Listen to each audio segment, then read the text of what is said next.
everyone, welcome back. If Barclays payments are not going through, first start by checking your account balance to make sure you have enough funds.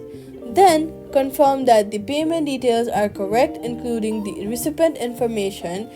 Then check your internet connection. Try switching between Wi-Fi and mobile data to rule out network issues, or just make sure that you're connected to a stable Wi-Fi so your app operates smoothly, as weak connections can interrupt payments as well. If payment was declined, wait a few minutes before trying again. Make sure your app is updated to the latest version. Go to your app store, search for Barclays app, and then update your app. Updating your app ensures you have all the latest files and bug fixes, so update it.